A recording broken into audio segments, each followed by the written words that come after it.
After publicly declaring its intention to carry out preemptive strikes against nations it considers hostile, Iran has now escalated tensions further by issuing yet another bold and alarming threat to its opponents.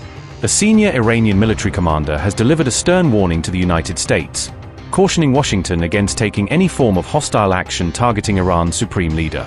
General Abolfazl Shekarchi stated in no uncertain terms that any attempt to harm or assassinate Ayatollah Khamenei would unleash catastrophic consequences, bringing unimaginable devastation upon the United States.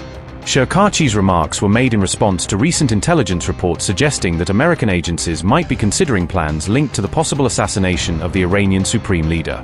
In a recent interview with Politico, US President Donald Trump intensified the rhetoric by saying that it was time for the world to seek what he called new leadership in Iran, hinting at potential regime change ambitions. The Iranian general said, quote, "We do not attach significant importance to Trump's clamor.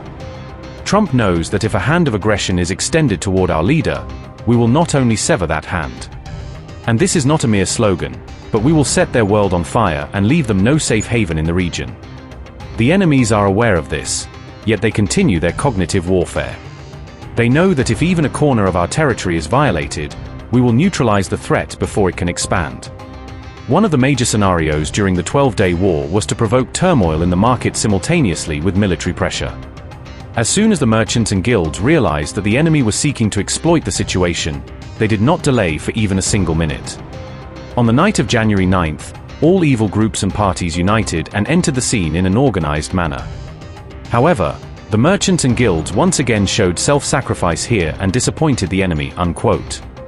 Interestingly, the US president faced an unexpected setback late on the night of January 20th, when a technical malfunction forced him to switch aircraft before continuing his international journey. Donald Trump had to return mid-journey to Joint Base Andrews in Maryland, where he boarded a replacement Air Force One to resume his flight after the issue was identified. The Air Force One crew reportedly detected what officials later described as a minor electrical issue while flying, prompting swift yet careful action to ensure the president's safety. At the time, President Trump was en route to Switzerland to attend the 2026 World Economic Forum in Davos, where global leaders were set to discuss pressing economic and security challenges. Earlier that very day, Trump had issued a sharp warning to Iran, publicly cautioning its leadership against plotting or engaging in any assassination attempts targeting American or allied figures.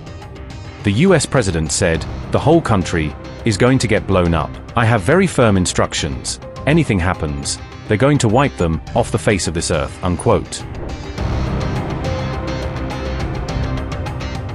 Reports emerging from Tehran claim that Iran has successfully tested a long-range ballistic missile capable of reaching up to 10,000 kilometers, marking a major leap in its military potential. If these reports are verified, Iran's expanded missile range could bring the United States and its allies within Tehran's striking distance, drastically shifting the global balance of power. The news of this test was first broken by Defense Security Asia on January 20th, which cited multiple Iranian media.